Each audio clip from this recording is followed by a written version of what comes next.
All right. Hey, we're live, everybody. Welcome in. It's Dubs OT with JD here, KNBR, YouTube, Twitch, and Twitter streams. It's a Tuesday night, and things are heating up here in the Western Conference playoff race. Warriors go into LA, and they get the win, 134 to 120. A big-time three-point shooting extravaganza for the Warriors in this one. It's John Dickinson and Greg Silver here with you tonight as the Warriors get win number 44.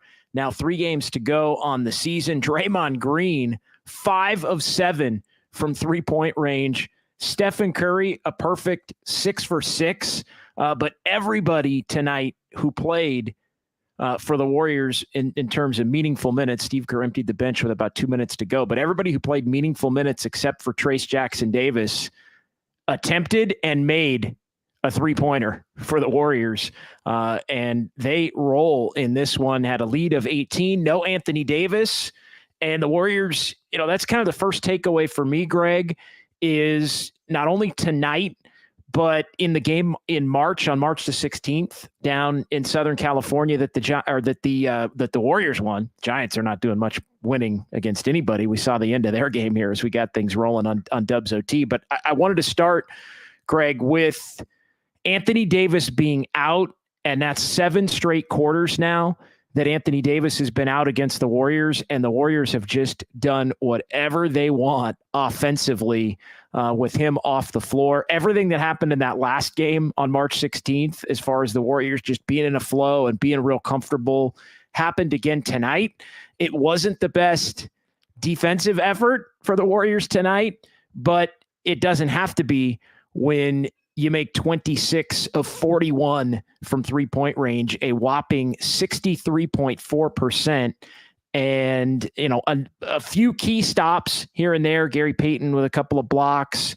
I thought the key defensive stretch was at the end of the third quarter when the Warriors got 4 straight stops, turned a 7-point lead into a 17-point lead. But we'll get into everybody individually who played well tonight. But all in all, a busy night, one of what is going to be many busy nights here between now and Sunday afternoon in the NBA and in the Western Conference in particular. And the Warriors, I guess, tonight earned the right, Greg, as Greg Silver joins me here on Dubs OT, to continue to push and to continue to put pressure on those above them, whether it be the Lakers, now with the Warriors just a half game back, and now owning the tiebreaker with the 3-1 series season win, or the Pelicans and Kings, who find themselves, in addition with the Suns, kind of fighting for their life. One of those 3 is going to get the 6, but then the other 2 have to still be fighting to remain in the 7-8 game, which may very well be on the table again for the Warriors, getting to the 8th spot, depending on what happens in some of these other games here. Yeah, what's up, JD? What's up, chat? Good to see everybody on a Tuesday night after a 134 to 120 win. I think that the good part of this game, and what I do take seriously, is that the 8 is a feasible thing. The Warriors keep rolling, and Anthony Davis wasn't in, so their offense was clicking, and that was nice to see. You're not going to make 26 threes every night, and probably not in an elimination game, but hey, you're not going to apologize for all those swishing through the net either. I do think that Anthony Davis being out, as was the case in the last Laker game when he missed 3 quarters, it's a big difference. And I'm not going to overreact too much to this game in particular and what happened tonight. That's not because I'm trying to be a downer or anything, but I do know that before the game, when the news broke, we were pretty quickly aligned, and it's an entirely different deal when Anthony Davis is out there, even if he's not having an amazing game, because yes, he's a Warrior killer, historically, but also what he does in the paint to clog things up and make life hard on Steph driving around, or ball movement going from one side to the other, it's an entirely different ball game. So props to the Warriors for taking advantage of what they had in front of them tonight. But I can't look at a game when Anthony Davis didn't play, assuming that if these teams meet in the next week that he does play, and think that it's going to go the same way. Because look, Anthony Davis, I know he's kind of a meme, the whole Day to Davis thing. That guy, when he's healthy, is a pretty damn good basketball player, and he is far better than anybody on the Warriors not named Stephen Curry. And that's not to tear the Warriors down or anything, but it's just looking at it from a pretty realistic standpoint of how the Warriors have done against this Lakers team in its true sense post last trade deadline. Yeah, and that's I think, what was it, 8 out of 10, I believe it was, in favor of the Lakers when you factored in the games played at the end of last year and then the playoff series, and then the first one this year I think was the only one where the Lakers had Davis and LeBron James both available, and that one still ended up being an extremely high scoring affair that the Lakers won by a single point in double overtime at Chase there at the end of January. But tonight to me is not so much about the Warriors-Lakers matchup, because although again, if the Lakers somehow, and I do think it's fair, just as it would be fair if the situation was reversed as far as the Warriors go with injuries, if Anthony Davis somehow couldn't play or was rendered, having to play banged up because it was an elimination game, and like if he's compromised and or not out there, the Warriors have a major advantage against the Lakers. That's the big takeaway in that one. The Warriors are playing well right now. Does that automatically translate, 8 of 9 and the 16 of 20 on the road and all of that? Does that translate to the Warriors would smoke the Lakers no matter what, even if LeBron and Davis are playing? I'm not willing to go that far. In fact, I'd still be probably more nervous if I were a Warrior fan with a Laker-Warrior elimination game scenario than any other team that the Warriors could possibly play among that group that they could possibly play, from the Pelicans to the Kings to the Suns, basically at the close of business today. So tonight, more about the Warriors' momentum than the individual Warriors-Lakers matchup. Well, we have Dieter Kurtenbach in studio tonight, and he's doing a little Giants post game. Needless to say, I'm having a more fun time than he Different might tone. Different tone on that Giants post game. And I did one of those last night, and it wasn't a great tone last night as they got beat 8-1 by the Nationals. Not going to be a great tone tonight, dropping a series against the Nationals, who for whatever reason have dominated the Giants head to head over the last year and a half. Kind of weird, but yeah, they sure have. They sure have, JD. But Dieter was talking about, he turned to me and he said, what would be the best case scenario for the Warriors? This was early fourth quarter. And I said, well, getting the 8th seed, like if we're going to talk about what's actually technically on the table. And he's like, okay, but say they don't get the 8. Best case scenario is you play the Lakers with a extremely banged up or without Anthony Davis, like you were just saying.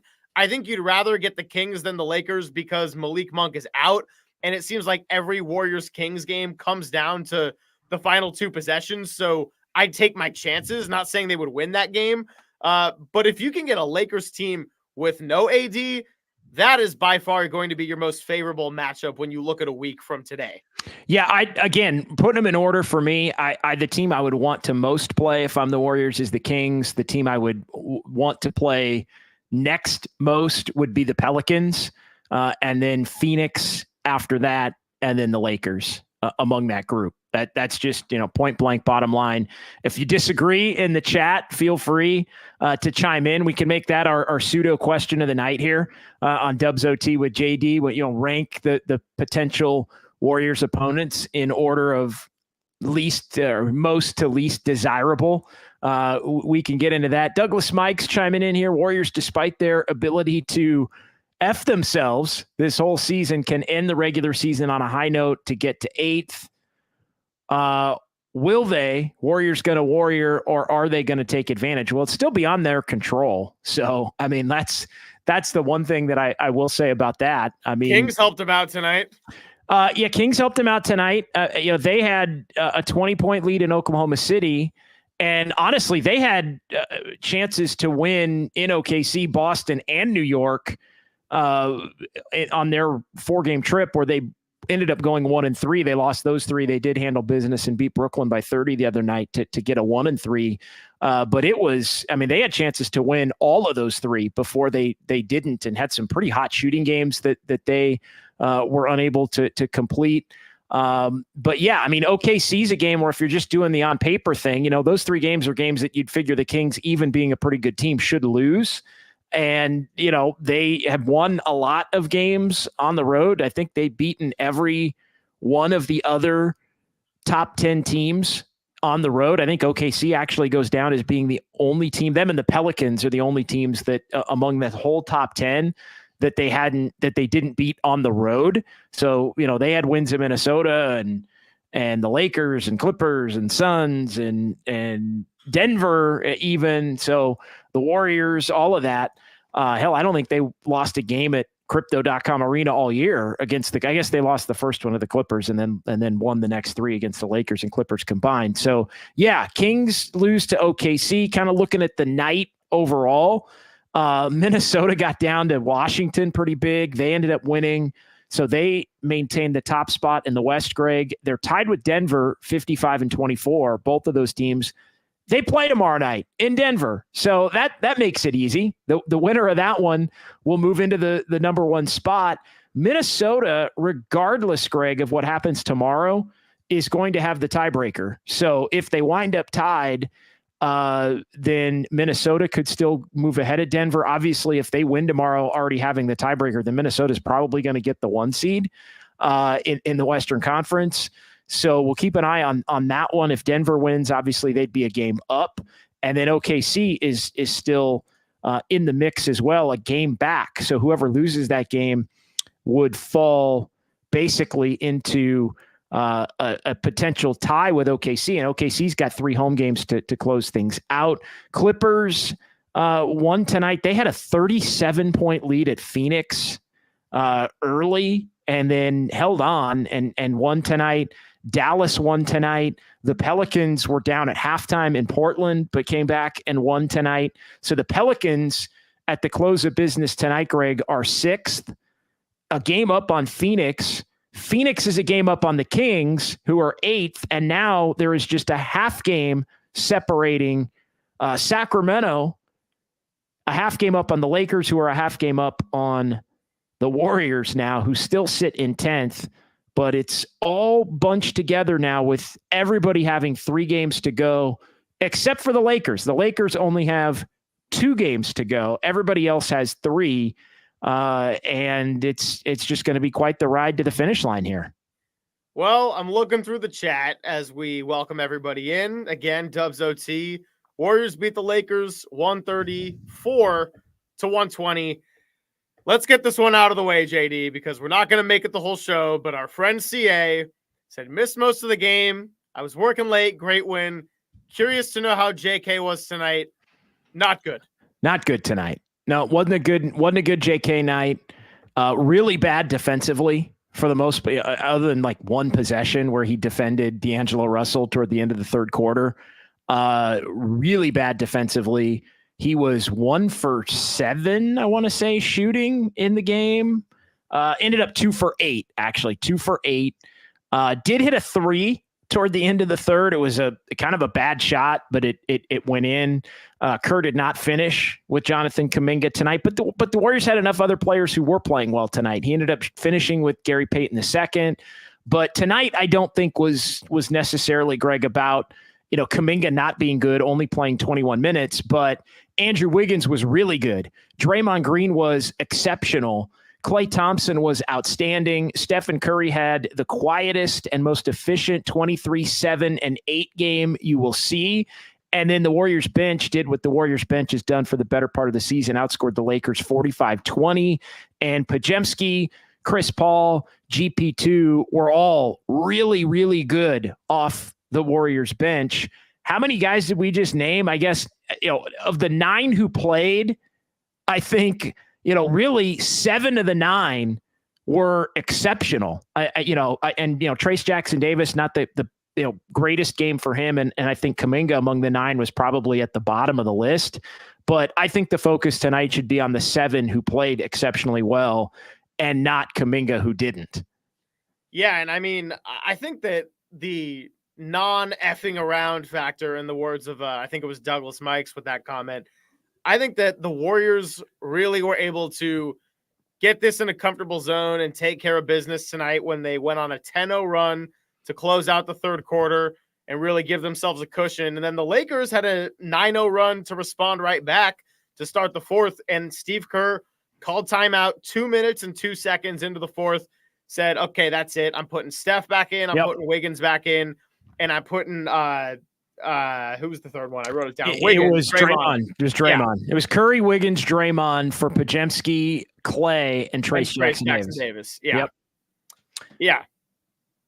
And so, they immediately at that point, the Warriors, he stuck with Kuminga there, which I thought was important because there really wasn't another option.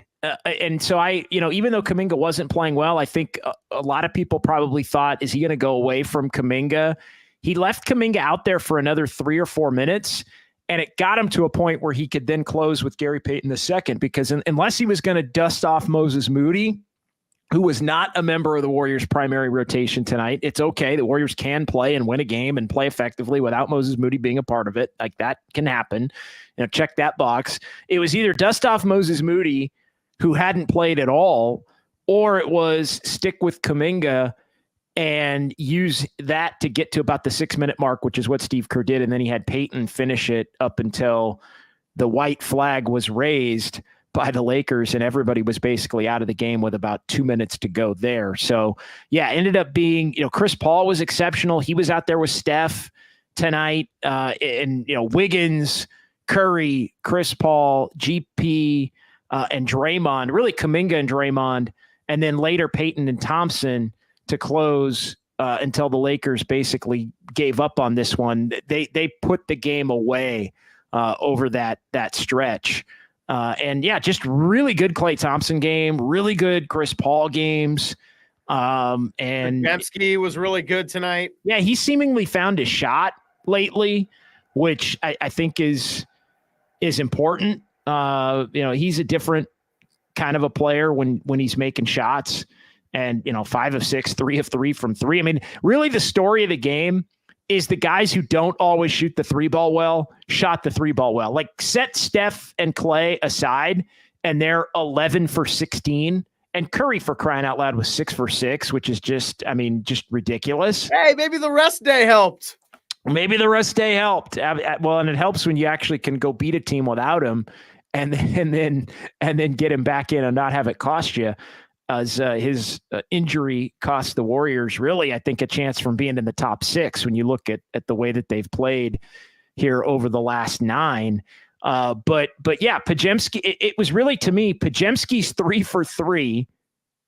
It was GP2 was 2 for 3. So you're 5 for 6 there. Wiggins 3 for 5. So you're 8 for 11. And then you add Draymond in, and it becomes a 13 for 18. A 13 for 18 for Draymond, Wiggins, Peyton, Podziemski from 3-point range. Like, that's incredible. Like, that's just, that's a night where, that's the most threes Draymond had made in 10 years. It's incredible. And so, awesome stuff all the way around. A really efficient offensive game, really a season, highlight type offensive game in terms of the 3-point shooting. And the Warriors are playing well, and they've got a shot. We'll see what they do in Portland on Thursday night. I think you have to play that game out now, knowing that the Kings and the Pelicans are going to be playing at the same time. And so one of those teams is going to lose. Like, the whole premise, and you sent this to me, and I think Anthony Slater made it its most simple on Sunday. And he said, hey, the Warriors need to run the table and have either the Pelicans or the Kings lose 3 out of 4 to end the year. And so now the Warriors, obviously, if they run the table, then you would need the Pelicans at this point would have to lose their last 3 because they won tonight. So, but the Warriors control one of those games.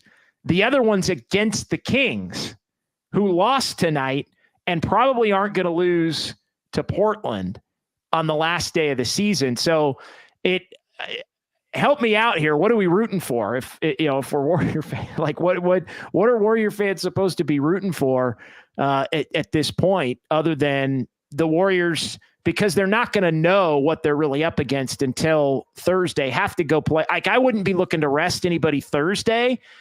You might, though, look to rest Friday, depending upon the scenario, but I don't see how you'd rest Friday because you're going to be playing the Pelicans, and either the Pelicans are, you could hand the Pelicans the second loss of the 3 that you need, or you would be in a position where the Kings had already sustained their second loss of the 3 that you need and would be playing Phoenix that night in a game that Phoenix is going to need. So I think the one thing that we've learned, and the Warriors have said that they're going to take it night by night as far as what they do. I think the other big takeaway coming off of tonight is the Warriors need to play in Portland and play at home against the Pelicans, because they're going to be, and then you look up at the end of Friday, and I think you'll know whether whether Sunday matters at that point to where you have a chance to get the 8. And if it doesn't, then you just give everybody that game off in an attempt to get rested up and ready to play likely what would be Wednesday at that point. Because if you're not playing for anything Sunday, then you're going to be in the 9-10 game.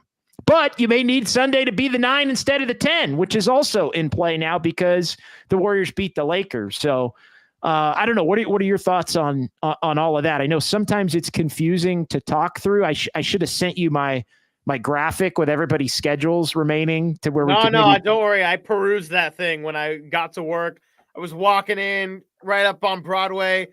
Probably, it's better to watch than have me read. I crossed the street safely. Okay, I put the phone down. My parents, if they're watching, they'll probably yell at me right now. Put the phone in the pocket. When I got to the other side, I was deep in that JD graphic. Yeah, it's just, simple. I put out the updated graphic. I did it in like the 5 minutes between the end of the game and when we started Dubs OT here. So I hope I didn't make a mistake. I don't think I made a mistake in updating it. The Warriors game, the Portland, New Orleans game, and the Clippers Suns game, all those games were basically ending right at the same time. And the Suns, I think, at one point went from 37 down to, I think they got it to within 8 with about 4-6 minutes left. Yeah, before the Clippers ultimately put them away. Those two teams playing again, I think tomorrow in LA. They play each other again. That's the next game for both teams, is again against each other. And then everybody plays Friday and Sunday the rest of the way as far as the last 2 games. Some teams play tomorrow, Friday, Sunday. Some teams play Thursday, Friday, Sunday, but everybody plays Friday, Sunday as far as their final 2 games. So yeah, I think, the hope is, if you're the Warriors, that you can go to Portland and win comfortably and be able to, in the final quarter of that one, allow some guys to get some rest ahead of the back-to-back against the Pelicans. But look, the Pelicans are going to be playing the second of a back-to-back against the Warriors too. And they're going to be fighting for their life. Like, they're going to need, like, the one thing we know for sure, the Pelicans are going to need the game at Chase Center, either because they can lock up a spot because they would have just beaten Sacramento, or because they're desperate because they would have just lost to Sacramento and don't want to risk further falling. Oh, by the way, the Pelicans' last game of the year is against the Lakers in New Orleans. So so the Warriors could end up needing help from the Lakers on Sunday to be able to potentially move up. But then obviously if they don't get the help, the Lakers have to be playing for something at that point. And what the Lakers could be playing for, they might not be playing for anything if the Warriors were to win later that day. So it's all, again, I don't want to lose everybody with all of that, but it's all interconnected. But between these teams, that are all currently, battling in the Western. The play-in tournament right now is Phoenix, Sacramento, the Lakers, and the Warriors. Well, Sacramento's next two games are against the Pelicans and the Suns. The Warriors still play the Pelicans. The Lakers still play the Pelicans. It's just going to be kind of a wild finish, Greg. Yeah, no, it certainly is. Our guy, Danny Dunn, here in the studio, we got a little side podcast that we do. We actually started it before Dubs OT made its way to KNBR. And he was asking about what we want to do podcast-wise. And I told him, if the Warriors lose tonight, then we can do it sooner. If not, we're probably going to have to wait a little bit because they lost tonight. We're thinking, all right, they're playing for 10. They probably rest guys in Portland. Who knows if they try against New Orleans? And then last game of the season against Utah may not mean anything as well other than just getting guys the reps they need before Tuesday. Steph is almost certainly not playing that game.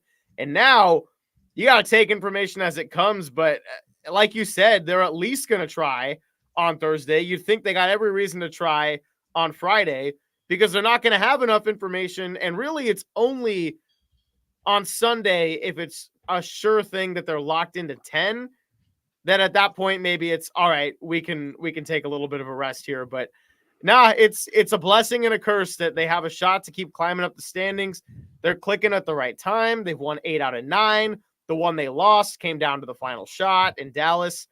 But you also are going to have to find a way to keep guys fresh when Klay's a little older. He's playing well, but, he kind of had his legs get tired in the playoffs last year and sputtered out in the Lakers series. Draymond has had issues with the back. Steph clearly was experienced some fatigue, and luckily for his sake, they were able to find a day to get him some rest and paid off in this game against the Lakers tonight. Wiggins benefit from sitting out a couple and sitting out against Utah there because he looked fresh tonight. And now Kuminga's got to find a way to get back in it after missing the most games he's missed all year. So we're just taking information as it comes. I'm going to spend way too much time on that stupid app that is called Twitter/X and be looking for news and JD John Dickinson kind of tweets, anything that's useful there. But it's exciting, right? Like this is also what we signed up for when we started this in November. And this is what the audience came here for. That's been with us for the last few months. Like it's all coming down to this key juncture. Yeah, it's going to be a lot of fun over the next 3 games. And then plus whether it's 1, 2, a full series, hell, maybe a couple of series. I think that's the thing that, the Warriors are always kind of making you wonder.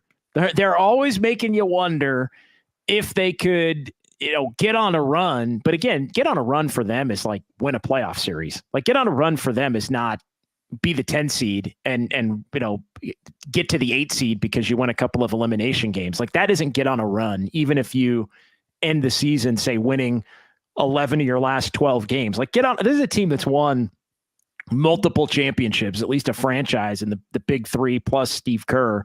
So, get on a run for this team is still, I think, a little ways away in terms of things that they're going to have to accomplish.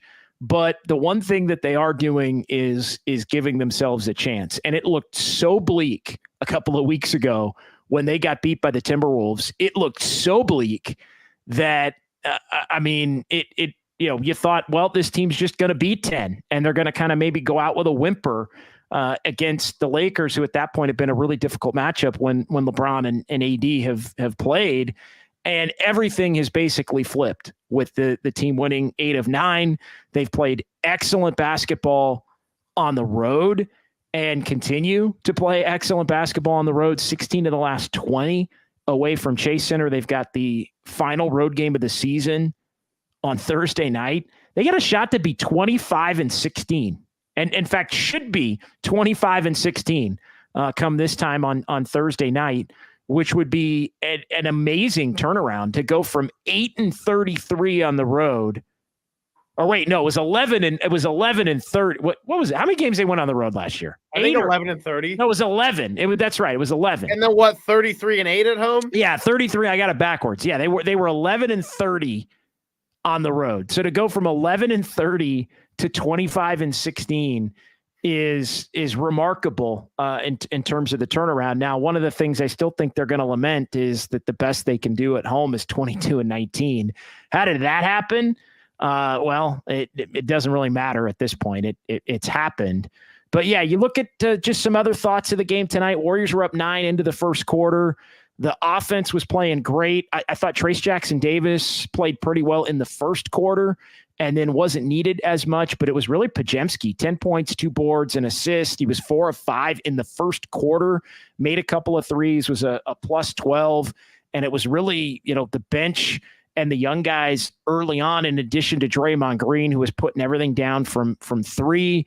The bench group at the start of the second quarter had some rough minutes, but the Warriors have been out shooting their bad stretches of late in a lot of these games, especially on the road. And the Warriors at one point 11 for 16 from 3-point range. Greg, Wiggins, Draymond, Podziemski were a combined 8 for 8. Wiggins had a big second quarter. Like, Wiggins likes playing the freaking Lakers, man. Can you tell Wiggins every game that he's going up against LeBron? Like, just tell him to. I mean, he likes going up against LeBron and likes going up against the Lakers. I mean, he's had some really good games to this point against the Lakers, and the Warriors have needed it. And how about this? Draymond at the half, 15 points, 5 assists, 5 of 5 threes. And the Warriors find themselves up 71-60 as they put it on the Lakers in the first half offensively. And there were times where it looked like the Warriors were winning this game only with their offense, which was, I think, a dangerous game. But they got enough stops, and this team wasn't going to be losing at 26 of 41 from 3-point range in this one tonight. So they kind of cruise 134-120. It's Dubs OT with JD. It's KNBR here, the sports leader. We're on YouTube, Twitch, and the KNBR Twitter stream as well. And now we wait and see. It affords the Warriors the opportunity to kind of keep playing here, Greg, over these last 3 games. Let's get to some in the chat. Here, Alpha Nickelberry chiming in. Great win, JD. Warriors look like 2022 tonight. Lakers really need AD to have a chance to do anything. Yeah, no AD, no shot for the Lakers. That is, and especially against the Warriors. And again, this season series head-to-head, these last 2 games, I think, prove it. 2022 Warriors, Greg? I don't know if I'm with that necessarily, but I do wholeheartedly agree with part number 2 about the Lakers needing AD to have a chance to do anything. They are not a very effective or efficient team, for that matter, without Anthony Davis. It's LeBron James trying to create everything, a lot of passing around the perimeter, good handful of contested threes. When AD is there, it's a whole different ballgame. I don't know if I'm as far as to say 2022 yet. I mean, the core is a little bit older. The young players that they rely on are also a little bit younger, but I do think that this is a very different team that we haven't really seen before, and they're hitting their stride at the right time, albeit still got to get out of a play-in tournament. Like, as nice as the stretch has been, JD, all these other teams in the West that they're fighting with keep winning games, and their season could very well be over in 8 days. It still could. There's no doubt. And you look up at the end of the night tonight, and it would be a rematch in LA against the Lakers as things currently stand, with the Warriors at 44-35, the Lakers at 45-35. But the reality is the Warriors now control getting to 9. If the Warriors win out, they will be 9. Like, that is the other thing at a minimum to play for based on the victory tonight. It doesn't matter what the Lakers do anymore. The Warriors control the ability to play the Lakers in a home game. And hey, let's be honest. Joe Lacob, we can talk about the Warriors being better at home or not, and all of this. And I think Steve Kerr even said it after the last game. Joe Lacob wants that game to be at Chase Center, because that's a lot of, cash register, ka-ching, ka-ching, ka-ching, ka-ching, ka-ching, ka-ching, ka-ching, especially if it's the Lakers. But you imagine the secondary market for an elimination game between the Warriors and the Lakers at Chase. Like, that's a huge ticket. even on a Wednesday night in the middle of April. Like, that is a massive, like, if you're going to have to play that game, and the NBA certainly doesn't want to see that game because that means one of those teams is going home by about 9:30 a week from tomorrow night. But Joe Lacob wants that game at Chase Center. Oh, yeah. I think there's no question about it. Tolbert and Copes were breaking that same thing down earlier, and it's really not much of a debate here. And look, I've said it before last week. I still think you want to try to get 9 if you can get 9. Like, the larger picture, broader goal here is Warriors should be worrying about themselves and trying to play good basketball. That's why I was all fine with the "I don't give a damn about the Rockets" quote, because the Warriors had enough issues of their own to sort out. They clinched the top 10. That's all good. I do think staying healthy, everyone being in the right frame of mind is the most important thing, rather than taking every bit of resources you have to try to get a home game at 9 versus not at 10. But you've worked yourself into a position now where you can control if you get 9. So I think you do want to go for it. And yes, you can look at the trends, and it doesn't make sense how they were so bad on the road last year and now so much better on the road this year. And at home is where they've disappointed. If you got an elimination game, you should want to play that at home. A lot of times at home, they've come out flat, looked a little bit unmotivated, like they can just show up and win. I don't think that's going to be the case energy-wise if you have an elimination 9-10 game and you're the team hosting just because it's on your home floor. No, there ain't going to be a hurting for motivation in that game. It's just, for whatever reason, the Warriors just haven't played well. And again, it is something that will be a talking point if it winds up being the matchup. To me, there's two things going into that game that are the talking points if it all ends up being the Warriors and the Lakers again. It's the Warriors and how they've looked when Anthony Davis has played versus when Anthony Davis has not played, because the Lakers have dominated the Warriors when LeBron and AD have played over the last 2 years since the Lakers made all their moves at the trade deadline a year ago. And I know the Lakers this year are not the Lakers of last year. They're a better offensive team. They're playing faster. They're not as good defensively. Against the Warriors, it kind of doesn't matter because they filter everything to Davis.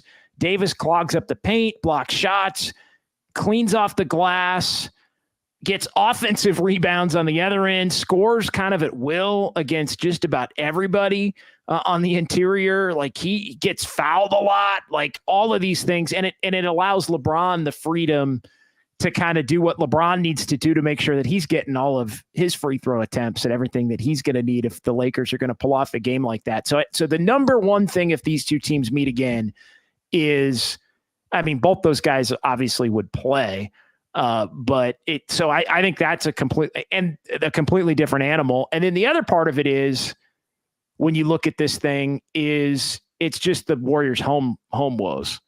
It's the struggles at home. This team's going to be no better than 22-19 at home. And, that's horrendous. I mean, that really is, especially given how dominant the Warriors have been. I still don't think they should fear that. But yeah, I'm looking at it now, just kind of going through. Yeah, they will have the worst home record of anybody. The only other team that could be worse, I guess, is the Pelicans. The Pelicans are 21-18. The Warriors are 20-19. So the Pelicans still have a couple of games to go, 2 more games to go among their final 3 games. And so, well, is that right? No, that can't be right. They only got 1 more game to go. They'd only have 1 more game, I guess. How are they 21? I guess, did they have a neutral? I guess they probably, they would have had a neutral site game, or they would have had an extra game basically played. They're going to end up with 42 road games and 40 home games because of the in-season tournament. That's why it was messing me up there. They're going to end up with, yeah. And I believe that game is in Sacramento, actually, as it turns out. And so, but anyway, I digress on all of that. The home record, in all likelihood, is going to be the worst among the 10 teams in the top 10. What was it? Put that last one up. Put that. I didn't see that last comment. We can get to more comments here. Give New Orleans a little more respect. Willie Green knows the Warriors. I'm sure he'll have some type of game plan if they play the Warriors in the play-in. Look, I I guess, and that's our buddy Andis Brown. I guess that's off of saying they would be the team you'd want to play. Hey, Greg, come on, man. Get out of the way. The guy's got to clean. The guy's got to sweep, man. Come on. Doing a little Denver Nuggets sweep. You got to, dude, the guy's working here. Who do you think you are? I don't. I'm just kidding. I'm kidding. No, it's no disrespect to New Orleans, but if we're ranking the 4 teams, I think they're the second. Like, Ingram still isn't back.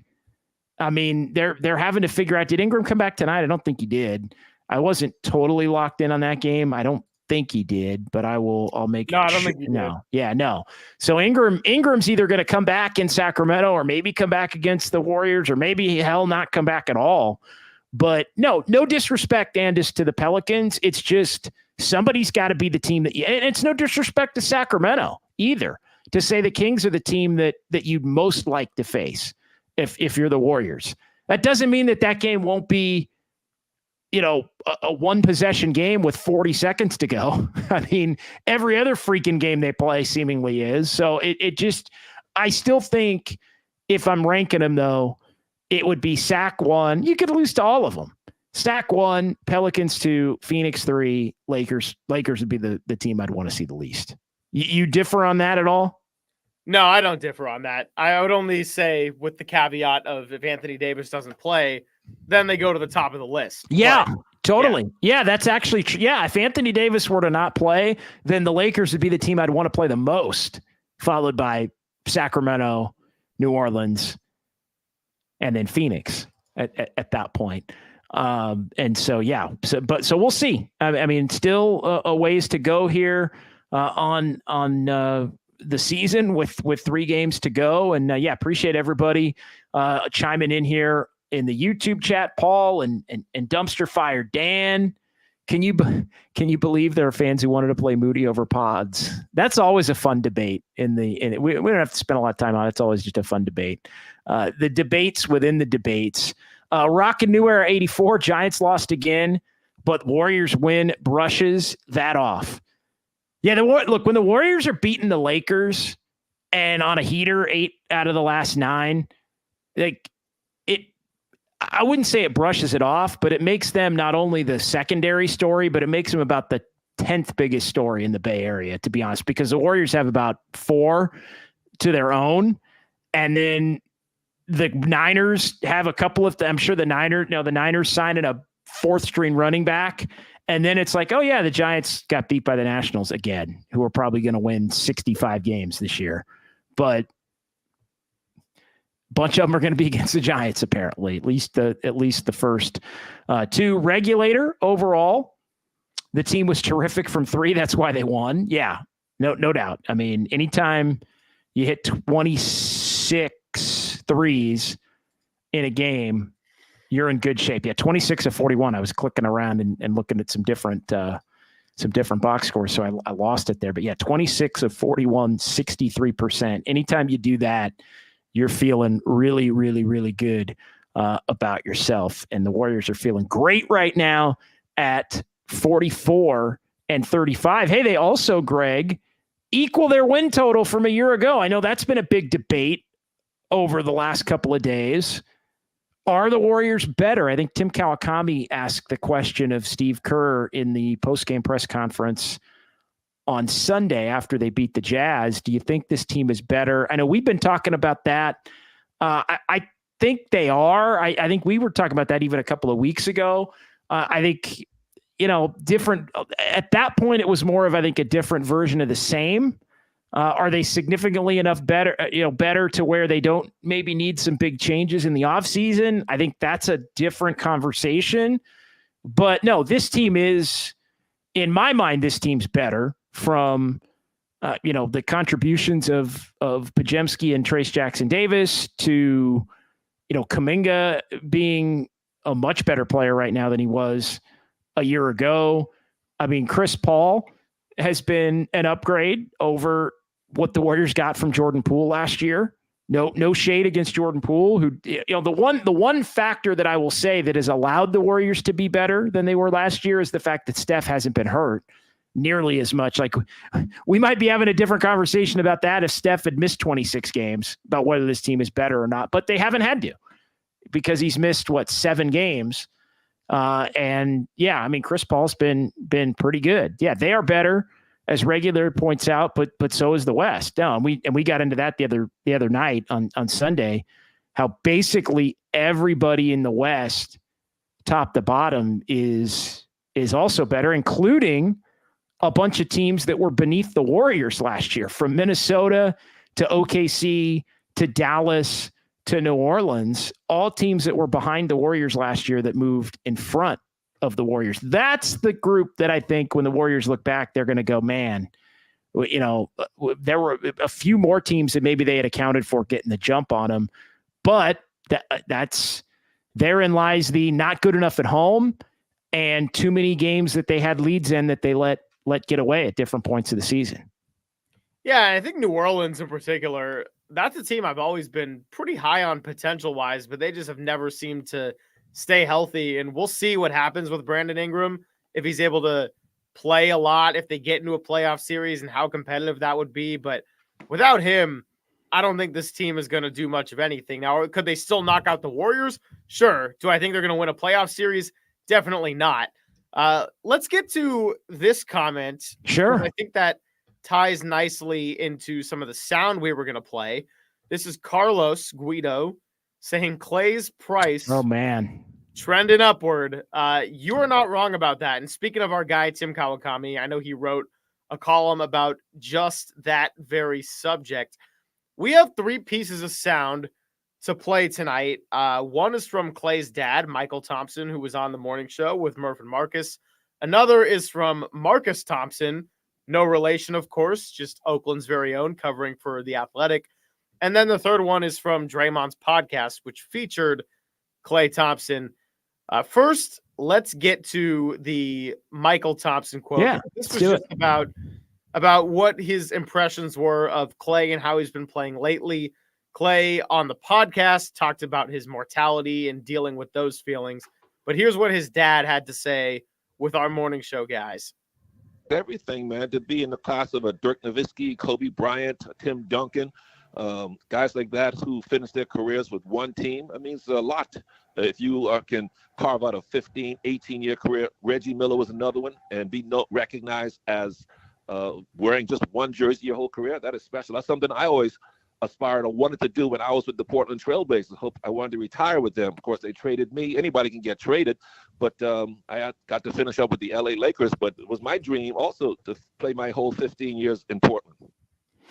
Yeah, I think Klay wants to stay, but I was kind of going back and forth. I think Klay does want to stay, but he's not necessarily going to take the hometown discount to stay if there are other offers on the board that are more aligned with what Klay believes his values, his value is. Now that being said, I don't think it's a hard and fast if the Warriors offer him 25 and Orlando offers him 30. Only Klay Thompson knows the answer to that. Only Klay Thompson knows if the Warriors, let's say, have an offer of, $25 million per year, let's say, and Orlando is at $30 million per year. Okay. Let's just say it's both, they're both 2-year deals. Let's say that the Magic are cool doing 2 and 60. The Warriors come in and their offer is 2 and 50. Only Klay knows whether he would feel so disrespected that, not only should the Warriors have offered him the 60 over 2, but probably more given everything that he's meant to the organization and brought to the table over the years. Because I do think that's part of it. And that's where I think there's a difference between the player wanting to be paid for past performance and, what organizations want to do, which is future performance, obviously, and what they're going to bring over the course of the time moving forward. And that's always kind of the rub. But I would not assume that Klay Thompson's going to take I want to be with the Warriors discount. But again, only he knows how much it truly pisses him off if there is another team that does make him an offer that's 5-10 million more per. Like, I'm not going to be, and I know there's people that are probably listening right now or watching and they're thinking, well, that's JD, that's BS. Like, of course, Klay's going to stay. He wants to be here. Yeah, he may want to stay, but accepting less to stay is a completely different conversation. Yeah, and just to tie in with Rich Ray's comment here, shout out to the Oski profile picture. I don't disagree with you at all that $10 million is a lot of money. But if you're getting offered, say, 25 mil to go and play for a different team or even upwards of that on like a 2-year deal, I get what he's saying, that is a big difference, even if Klay has already made his money. And I think it's what he feels valued at. And, let's just keep going with other cuts because whatever I say on it is not going to top what Klay Thompson himself says. We'll get to Marcus Thompson first. And Marcus Thompson went on the record of saying that he doesn't think that Klay will leave, but he also had an interesting cut about how he believes that conversation would go with Steph if he ultimately did decide to depart this summer. Klay does that if somebody offers him a big sum of money. If it's anything close, he'd probably rather stay with Steph, with Draymond, in the place he loves, where there's not a lot of pressure. The other thing I think Klay knows you got to worry about, you go to one of these other places and you get that savior title or come get us over the hump title.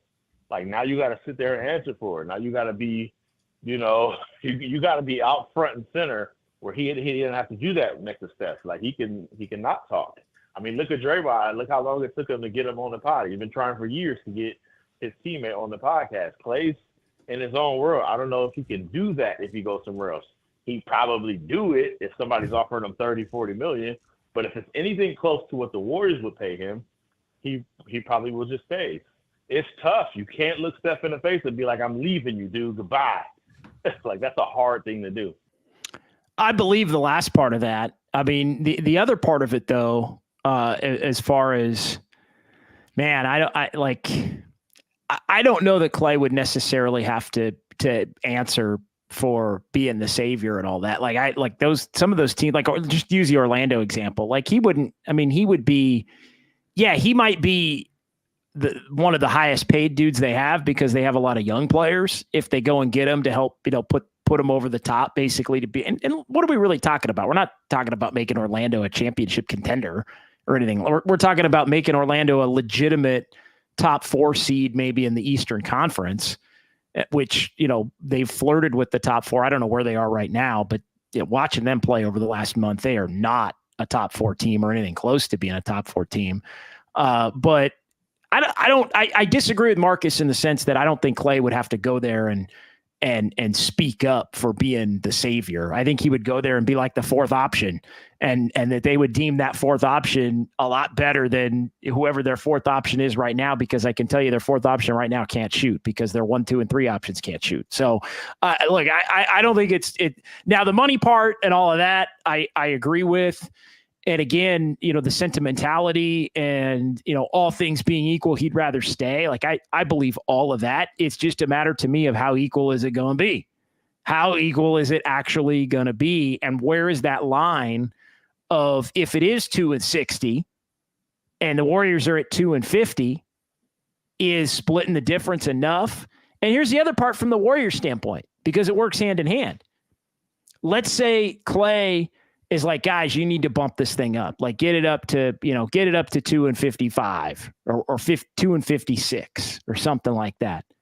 Well, that might be the difference between the Warriors being able to keep or having to trade somebody else, given their, luxury tax desires, right? Like, what if it's Klay at $30 million a year, but then that means you got to trade Wiggins for nothing, or you can't use Chris Paul to get, a player that you can bring back to be a rotation guy, or you feel like because you're stuck with Wiggins that maybe you got to look to move Kuminga and then let Chris Paul's money go for nothing. Like, it gets all tied together from, how hard and fast the Warriors, how hard line are they on what that number has to be in conjunction with the other things that they're going to look to do in this offseason to continue to improve? Yeah, and the question also can go the other way of how far would the Warriors be willing to go in terms of paying Klay Thompson, even if it's a little bit more than what they would want to do and meeting Klay somewhere in the middle. How far would they be willing to go? Like, does he get another Draymond type of contract that he got this last offseason? I don't know if I see that happening. I mean, I do think that a 2-year deal seems most feasible when you consider what's left on Steph's contract, when you consider how long Steve Kerr was extended for past this season. But it is TBD. A lot of you have seen this clip already, if you've been paying attention to the Draymond Green show when Klay Thompson finally went on that. But since we don't have our typical Sounds of Silver circuit tonight on postgame, wanted to bring the one where Klay talks about possibly testing free agency in July 1st.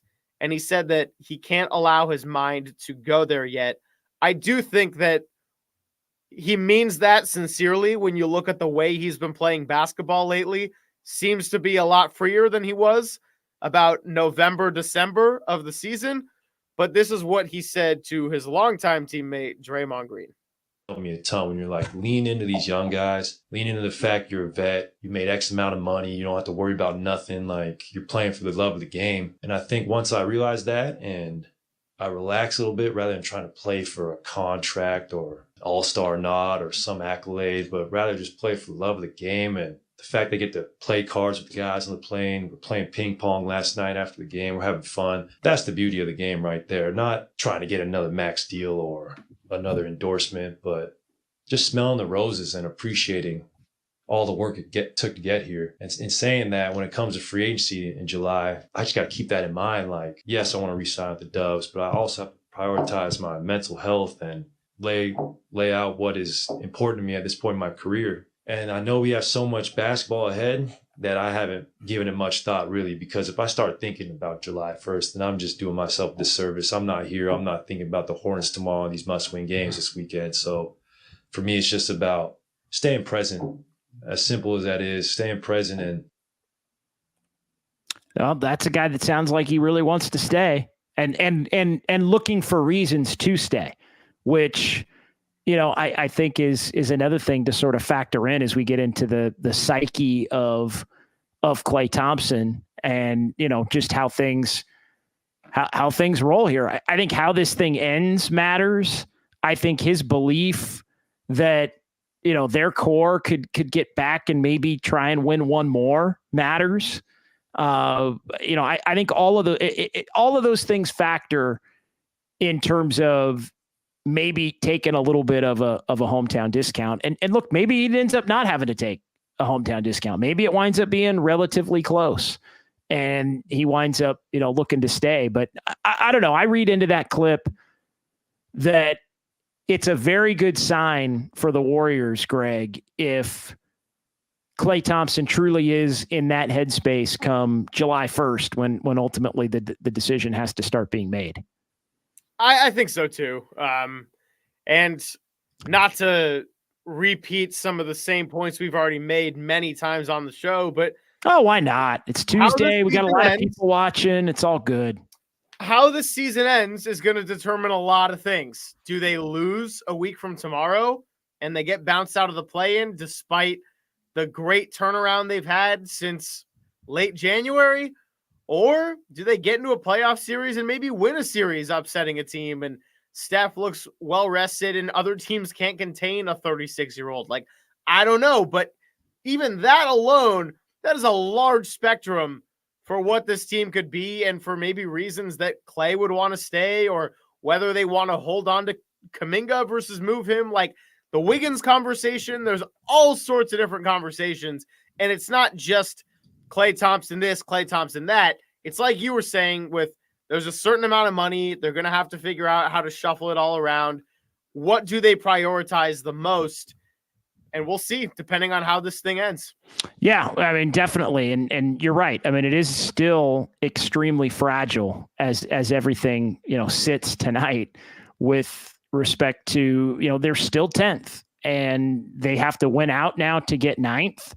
That means winning a couple of home games on Friday and Sunday, one of which is going to be against a team that's really fighting for something in the Pelicans. Now, the good news is you got Utah again, and you got Portland, and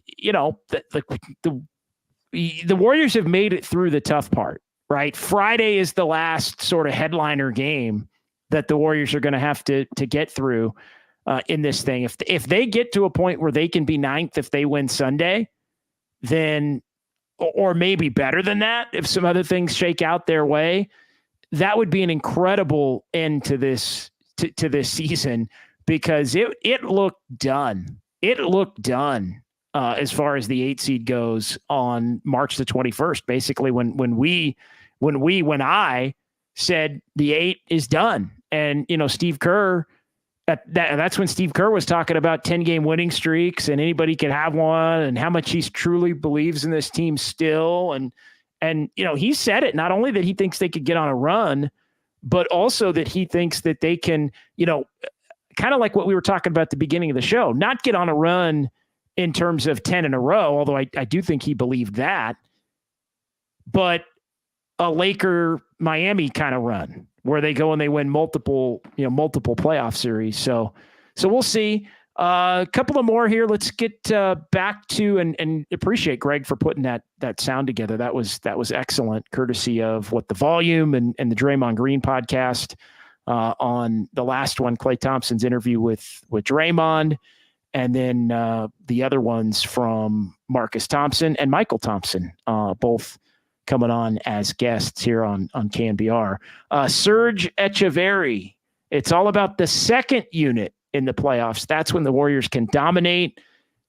I would push back a little bit on that. I think in the playoffs, it's on your main guys. But I thought tonight was interesting. And the reason I brought this up, Kerr had his 9 tonight. Like, tonight was playoff Kerr. Tonight was, we really want to win this game. I'm playing 9. And, it was Steph, it was Klay. With the fourth quarter subs. Yeah, it was Steph, Klay, Wiggins, Draymond, and Trace Jackson Davis. TJD didn't play as much tonight as he's been playing of late. And I think that's full playoff rotation. Kuminga didn't play as much tonight on a night where he didn't play well. GP2 got a little more of that run. Podziemski and Chris Paul obviously are going to be a part of that group coming off the bench for the Warriors as well. But yeah, it was those guys. It was Paul and Podziemski. It was Kuminga and Payton, and then the starters with TJD, and that was it. And TJD still did get 25 minutes, so he was out there. But I think that's the 9, and then Moody is the sometimes 10. Or if somebody's out, Moody gets filtered into the 9. If any one of the guards or wings are basically out. Yeah. A funny quote from Anthony Slater when Draymond was at the podium tonight.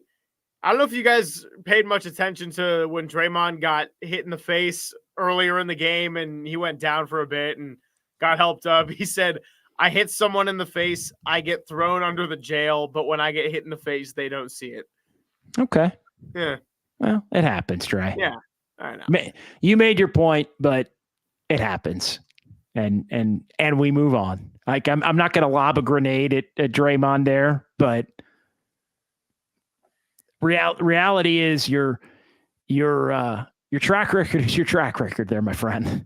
Yeah, I don't know if I had a specific commentary off of that. It's just funny. I was just laughing. So hey, Draymond seems like he's in good spirits. Honestly, like he's living it, and getting the Klay podcast was a fun watch and or listen. I watched some of it and then I listened to some of it, but it was good for Klay. Seems like he's in a good place. Steph was fresh tonight off the rest. Wiggins looked really good, as he typically does against LeBron and the Lakers. Dude, it's weird. You're right. Like, Wiggins has certain spots he picks where he looks like a completely different guy, and the Lakers is one of them. Yeah, it's LeBron, man. Like, it's LeBron basically throwing him out of Cleveland, going back to 2014, trade him for Kevin Love. Yeah.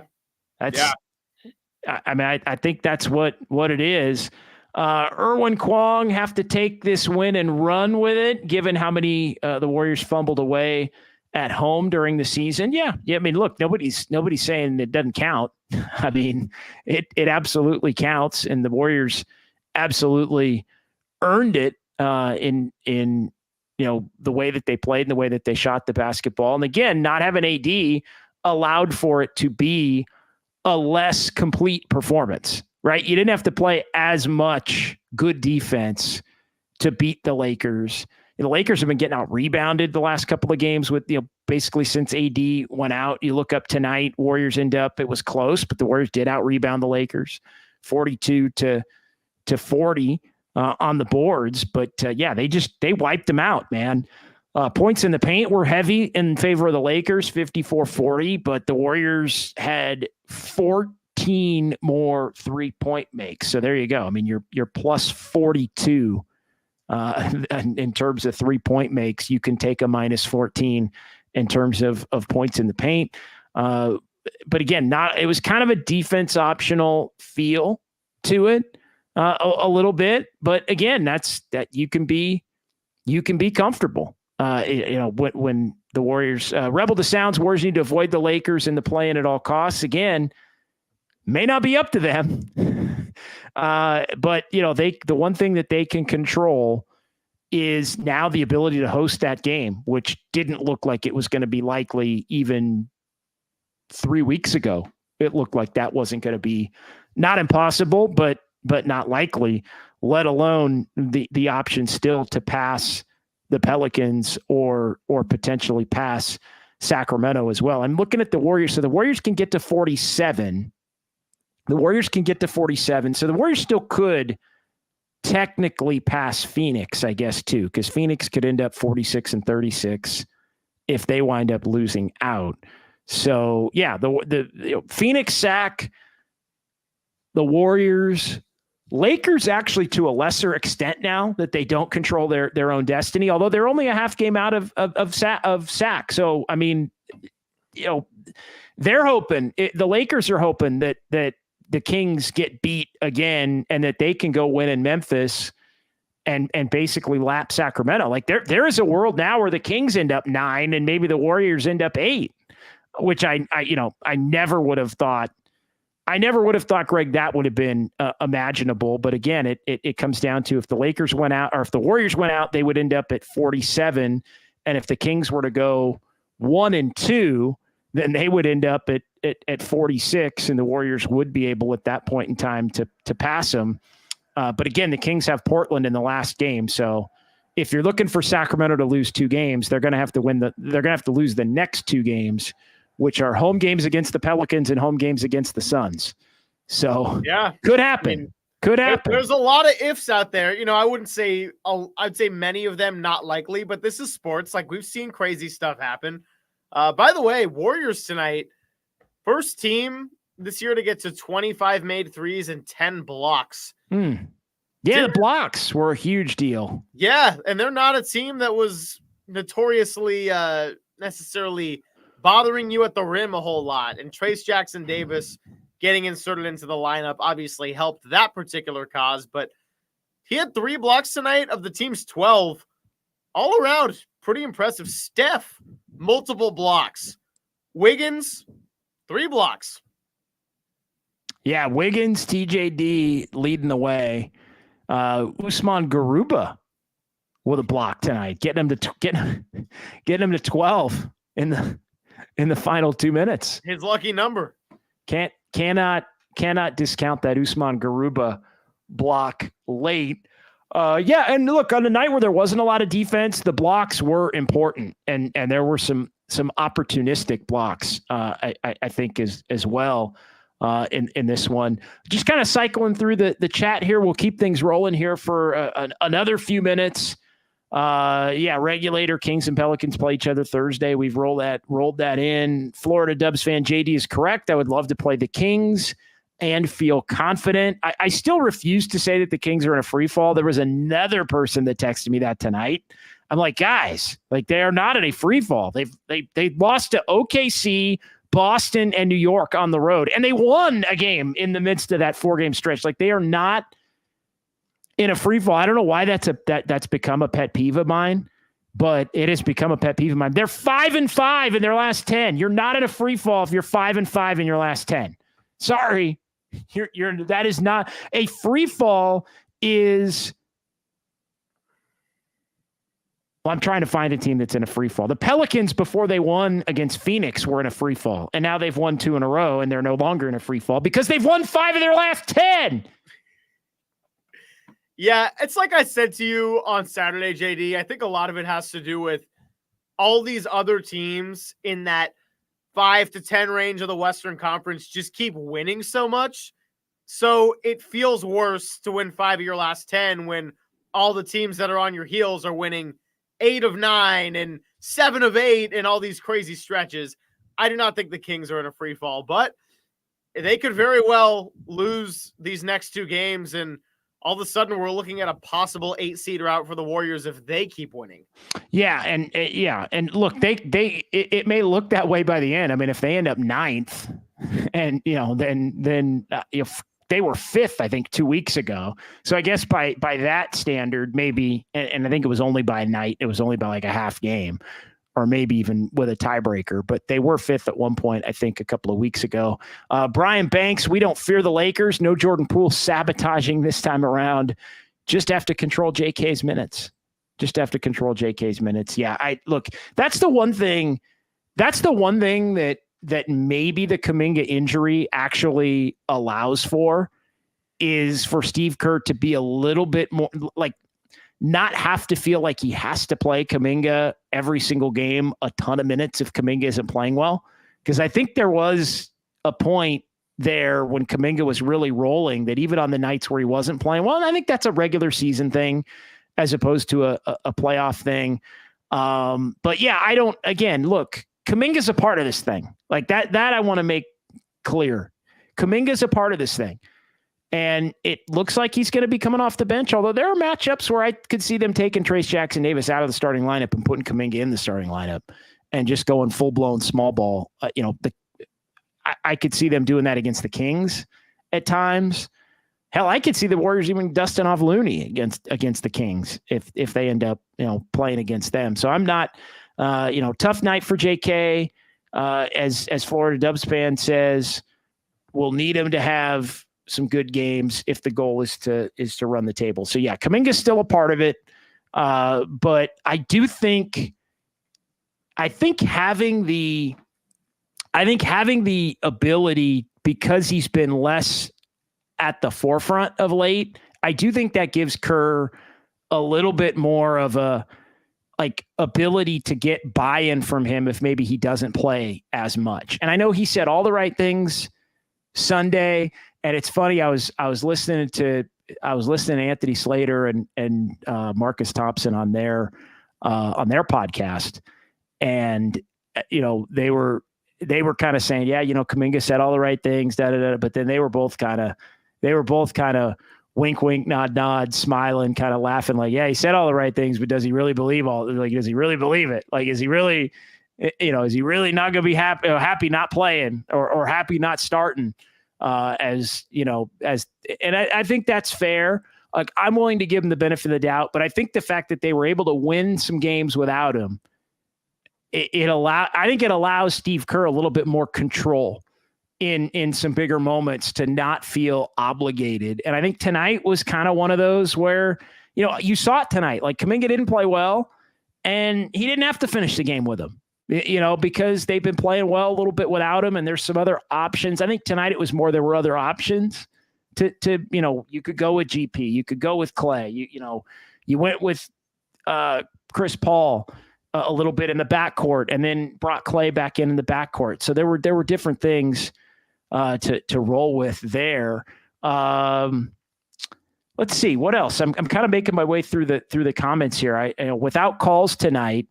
On this show. We appreciate, by the way, everybody who's jumped in here. We had a nice, lively chat here from the beginning. When the Warriors are winning and playing the Lakers, like the people, there are some games that get people really fired up and wanting to be a part of the action. And beating the Lakers is definitely one of those games. Yeah, I mean, it's been tough for me to even keep up, and usually I'm not too bad with it on the chat. So props to you all for the way you've been contributing tonight. And I always love the crosstalk between everybody and welcoming each other. Like, feels like a good little community we got in here.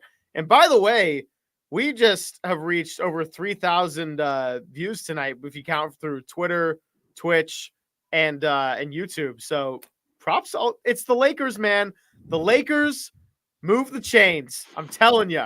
No doubt. This has been a big deal. Some of these big games. But yeah, no doubt. Rockaneur, I'm just fired up to be here. Greg Silver needs a performance enhancer. That via Irwin Kwong. Irwin, what do you mean, man? Yeah, what is that? The energy's not here right now. I had my late caffeine.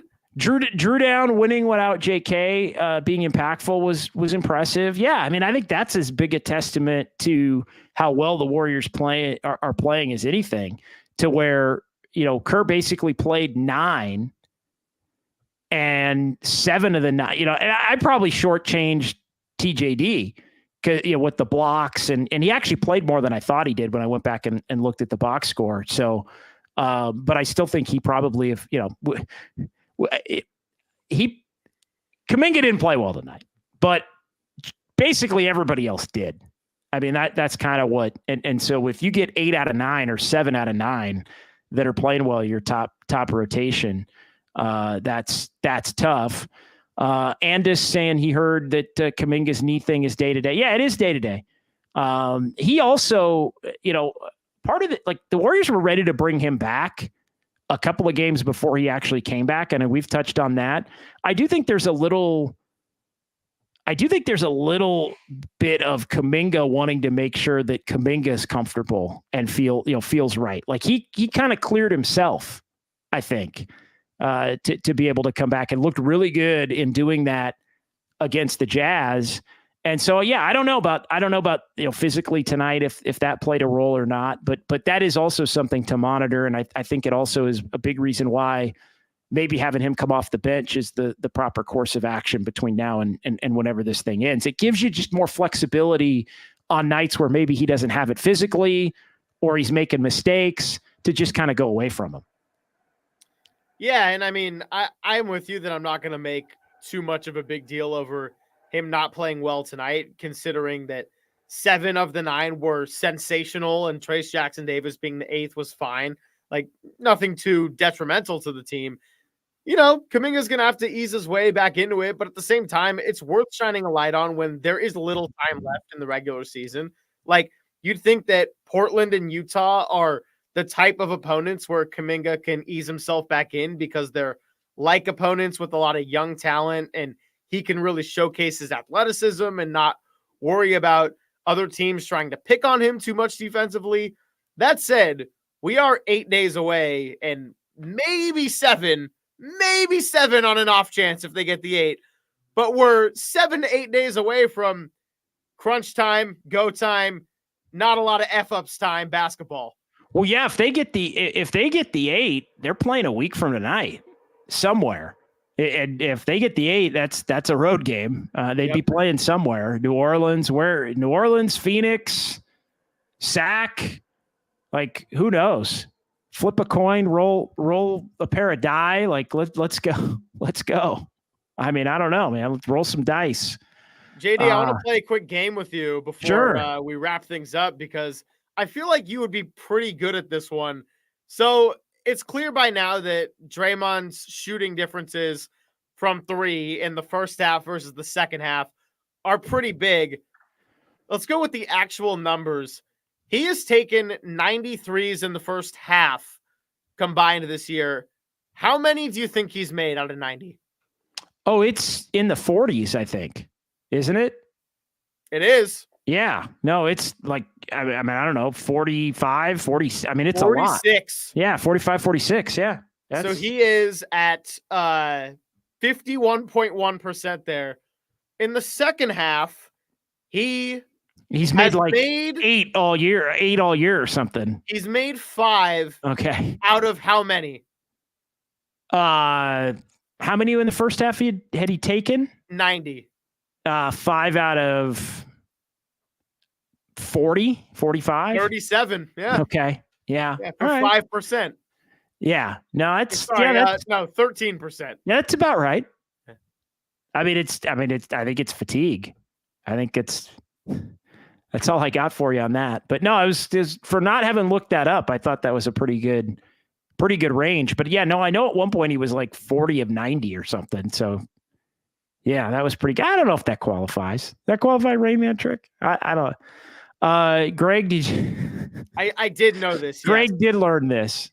Greg did learn. Greg did learn that is something that your guy can do. No question. Oh yeah, it's one of the best talents at the station here. It's a talent. It's a talent. I don't know if it's one of the best talents, but it's a talent. I don't know. You think I could make it all the way through? You want to go or not? You think I can make it all the way through right now? I don't know. I don't know if I could. I don't know if you do it with no mistakes. I think you'd do better than anyone I know could do. I'm trying. It's been such a crazy season. I mean, Yeah. when you think about it, I do remember. I mean, they started with Phoenix at home, and then they went to Sacramento, and then they went to Houston and New Orleans. They came back and played Sacramento. They went to OKC, and then it kind of blanks. And did they play Detroit somewhere on that first road trip? No, Detroit was. Oh, that was Detroit the second road trip. Oh, that's what it was. It was Cleveland, Detroit after OKC. That's what it was. It was Cleveland, Detroit after OKC, then Denver, and then they came home. Right, they were 6-3. They played Denver on November 8th, and then they came home and they immediately lost every home game. It was and that was Cleveland, 2 Minnesotas, 2 OKCs. Houston was the one win. They went to Phoenix the night before Thanksgiving, then beat San Antonio, and then they lost the Sacramento game that they should have won. That really is going to, I think, prove to be potentially the difference between the Kings and the Warriors in the standings. And that was the game. That was the first game where I was at KNBR. That was the first game that I went and covered for KNBR. It was before our first Dubs OT show. Yep. Which was against the Clippers. And then they played at the Clippers. And then we get into the in-season tournament. So there were like breaks. It was like Portland, OKC, then like another break, OKC on the road, another break. Then it was Draymond goes crazy in Phoenix. They lose to the Clippers on the road again. And then we're to like the holiday stretch where there were like a bunch of games. And they started winning at that point. So it was Brooklyn at Portland. We did that Dubs OT this guy's insane. From the Cardinal Stadium. We did that one from the Cardinal Stadium, the at Portland win. And then it was Boston, Washington, Portland at home. Christmas against Denver on the road. And then Miami, Dallas, Orlando. Dallas was the last Saturday of the year. Orlando was first one of 2024. Is that all so far? Yep. Keep going. Denver, Detroit, Toronto, New Orleans, at Chicago, at Milwaukee, at Memphis, and then the tragic passing of Coach Decky after the Memphis game in Salt Lake City there on the 16th and 17th. So the 2 games got postponed. And then we get into January. Then they came back and it was Atlanta, big Kuminga game against Atlanta. It was the 2 heartbreakers against the Lakers and the 2 heartbreakers against the Kings and then the Lakers and Kings, but Kings first, then Lakers. Then they beat Philly, and that was the January 30th. Everything turned around. Point in which they started playing better. And then that's when all the road stuff started. They went to Memphis, they went to Atlanta, And then Super Bowl week was Brooklyn and Philly and Indiana on the road. They beat Phoenix the night before the Super Bowl. They went to Utah, played the Clippers, went back to Utah, All-Star break. We still good? We still cooking? Dude, we're still cooking. Okay, we're still okay. Okay, so now we're coming out of the break. This effer is gonna do it. Coming out of the break, Lakers, Charlotte? Was it Lakers, Charlotte? Yes. Lakers, Charlotte, Denver, and then at Washington, at New York, at Toronto, at Boston, Milwaukee. Steph got hurt against Chicago, San Antonio, at San Antonio, at Dallas, at the Lakers, the bad Knicks, Memphis, Indiana, and then that gets us to the point where they went on the long trip, which was Minnesota, Miami, Orlando, Charlotte, San Antonio, came back against Dallas.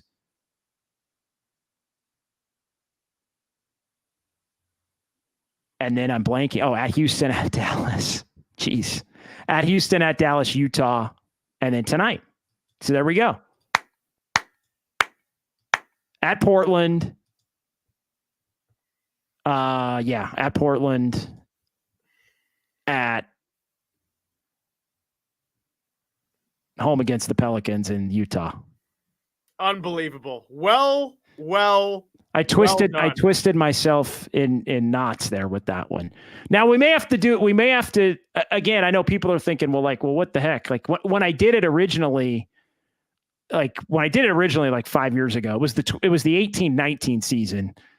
And they had to have somebody, we did it in studio. So people had to check the computer and everything. We're doing it remote. For those that think it's all BS, we may reconvene. Greg may have to blindfold me at Harmonic to prove that I can actually do it again. Just to for those of you that aren't. So we'll see if I can do it again on Sunday for the last game of the season when Greg blindfolds me. That's how we'll close out the final regular season Dubs OT. And as Erwin says, when that's JD when he's sober. He says, "Yeah, I'm just drinking bubble waters tonight. No brews tonight. Just gotta stay hydrated." So yeah, couple of more here in the chat. I want to make sure we're giving the chat its due. Any final thoughts as far as the chat goes, Greg? I think we'll go maybe another 4 or 5 minutes, and then wrap things up here. Douglas Mikes brings up an interesting one. If the Warriors can somehow get OKC or the Wolves in the first round. Yeah, I think I've said this for a while, no disrespect, but I think the Wolves are primed to get beat by somebody. And, we'll see what happens. I think they're going to end up, tomorrow's basically going to determine whether they get the one or not. I think if Denver wins tomorrow, they have 2 winnable games after that. So Denver controls their own destiny to get the one. And that game is in Denver tomorrow. So, basically whoever wins that game controls it. But yeah, OKC's had guys in and out of the lineup the last couple of weeks. Shai Gilgeous-Alexander was back and playing tonight in that game against Sacramento. So yeah, Cat could be out and or coming back at some point for Minnesota. So that could maybe have the potential to get weird. I don't know. I think OKC and Minnesota are exponentially more gettable than Denver is. Let's just leave it at that. Yeah, no, I think that's fair. Tomorrow night's going to be a big one considering the Warriors don't play, but you get this Denver-Minnesota game, which is essentially for the 1 seed. And then you have 2 big games on Thursday with Warriors trying to keep the winning going and Kings-Pelicans. Do I go to Sacramento and do I do the ultimate, here's the question. Do I go to Sacramento? And I'm just going to ask you, because I know it's a night where we've got Sports Phone KNBR, right? The Giants are off. They're going to Tampa. I'm just going to put it out there for you. Do I go to Sacramento? Okay. Those games are tipping at the same time. Do I go to Sacramento? Games are tipping at the same time. Watch the Kings Pelicans game live and then go live from Sacramento with you and Dubs OT. We'll obviously watch the Warriors game live from there. Yeah. And then Dubs OT. I think that given your brain capacity that you just displayed, I think do I do it or not right now? Let's vote in the chat. Do I go to that game? Yes. No, and also here's the other thing. Make your parents happy. I'll make my parents happy because we had a random plop in the chat saying that your genius reminded somebody of a 4-year-old me. That's great. And that's when I was at my peak intellectually. That's yeah. I think I peaked at about 13. So. Oh, okay. 13 or 14. After that, it was all like box scores and schedules and things like that. Before then, you like knew a little bit of science. But before it was like actual like schoolwork. And then I got to be about 14 or 15 and it was all like batting averages and 3-point percentages and quarterback ratings. Actually, I didn't care about quarterback ratings. Rockin' New Hair 84 says, go to the game. Silicon Valley man, do it, JD. Rich Ray, let's all go to SAC. What the hell? Yeah, we'll see. We'll see what happens on that. I don't know. Sometimes it's nice to be able to just watch. I got the double screens, so I'll be watching. You know, I can go double screens in the home studio and watch that. I had the miserable ending of the Giants game going on right as the Warrior game was coming to an end. Man, Giants are brutal. That is brutal right now. I know there are many, many more baseball games, and the season works where there is that is brutal games. Right now, it is bad. It's bad. Not good. It's not panic button bad, but it's bad. And look, last night I was saying, I mean, I did the sports phone show after the game from the bunker. And last night I'm like, hey, you know, this team still, I think they're going to be pretty good, which I actually do still think they're going to be pretty good or can be. You start losing 2 or 3 or getting swept by the Nationals. I mean, you can forget about it. Like, there's a long way to go. There's a long way to go. What does Marty say? Where are we? 150 to go? And yeah, 150 to go. It was a pretty brutal way to end this one tonight, too. Bo Mel has had some teams get off to some bad starts with the A's that always kind of came around. And by May, June, July, they were hitting their stride. Now those teams, a lot of them were more talented than this Giants team potentially.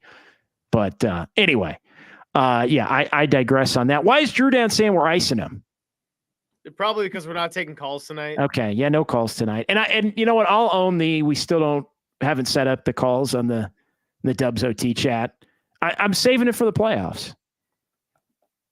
I'm saving it for the playoffs. I'm saving it for the playoffs. Playoffs, not the play-ins, but the playoffs.